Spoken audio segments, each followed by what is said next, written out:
สภาพพายุผัดมาว่านพริกทั้งหมดเหลือแค่นี้ละจ้ะจะเสียดายใบหายหมดไปหมดเลย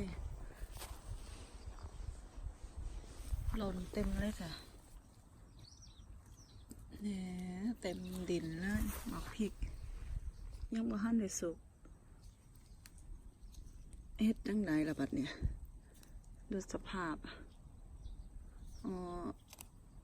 มาเทียเดียวหมู่บ้านเนี่ย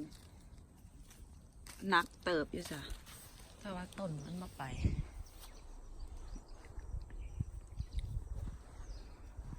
ครับเดี๋ยว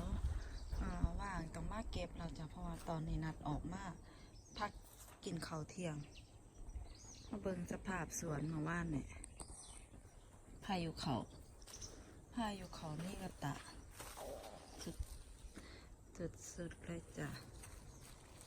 นี่หมากพริกล้นเต็มดินเลย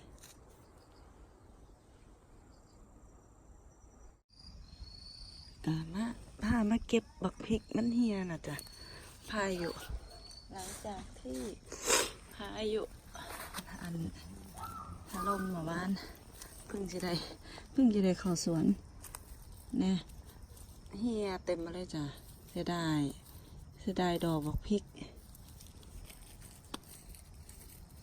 ไปหมดละสุกบ่ท่านหนาวแล้วแน่เลยโอ้ยเบิ่งพี่น้องมันหักใบก็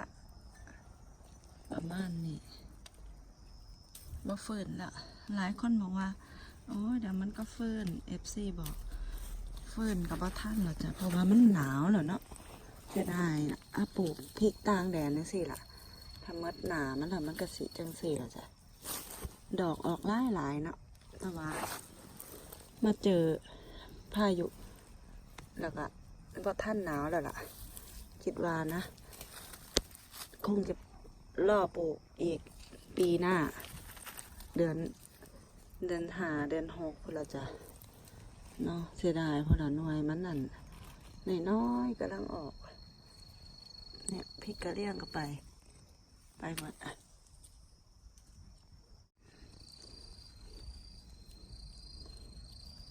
กำลังเขียวเดี๋ยวไปตำมันน้ำพริกแกงเขียวหวานเนาะ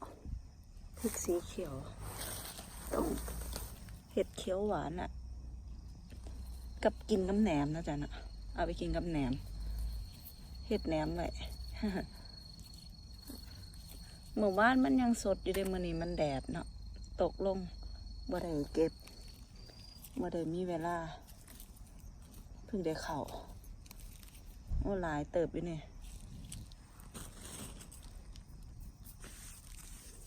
ข้างในก็มีอีกจ้ะ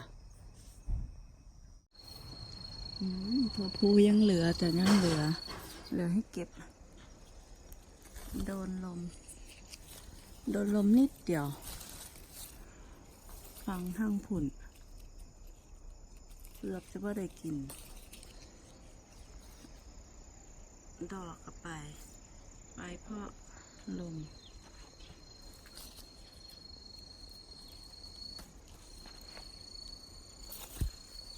อันนี้จะเป็นลมพัด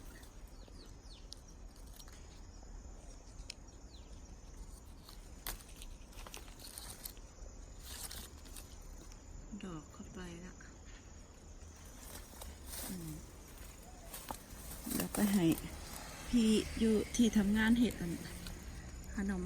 น้ำยาแกงไตปลาสู่กินแอบอยู่ข้างในกับนี่เลยจ้ะลายอยู่ด้วยเนี่ยแล้วไง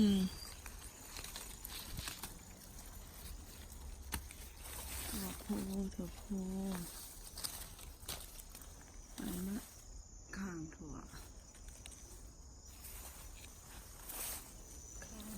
ไปหมดแล้ว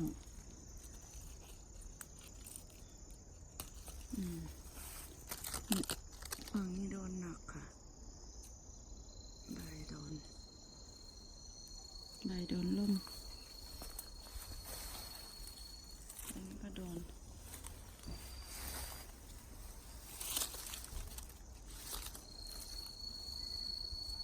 นหลายกับบักพริก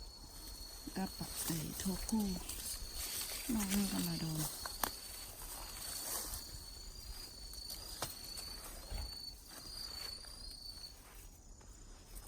ส่วนนั้นก็ไม่โดนอ่ะจ้ะถั่วเข้าไปละพริกอันนี้พริกเกาหลียังออกอีกเลยจ้ะเต็มเลยอันนี้บ่โดนเพราะว่าฟังผุ่นกันล่มไว้ฟังท่านี้บ่โดนล่ม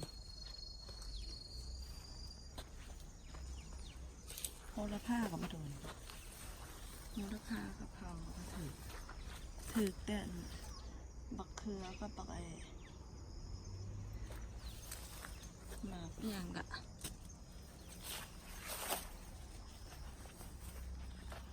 มาละยังโดนลมพัด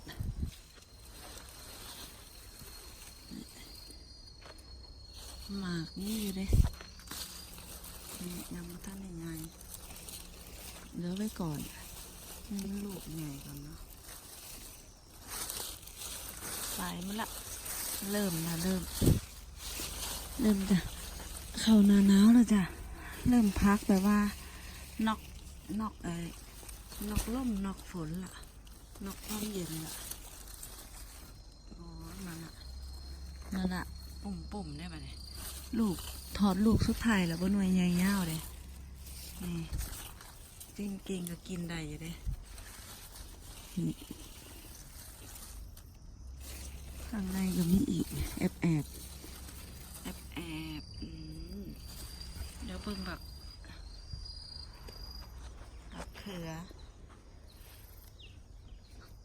เริ่มแล้วค่ะเริ่มจะไหว้ละดอกออกยี่ได้บางหันห่อนๆวันนี้เริ่มว่าออกดอกละ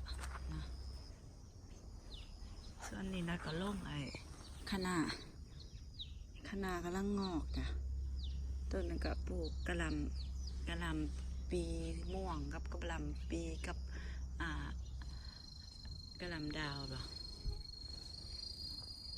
ะหล่ำดาวมาทางนี้อันนี้ก็เป็นผักกาดนะ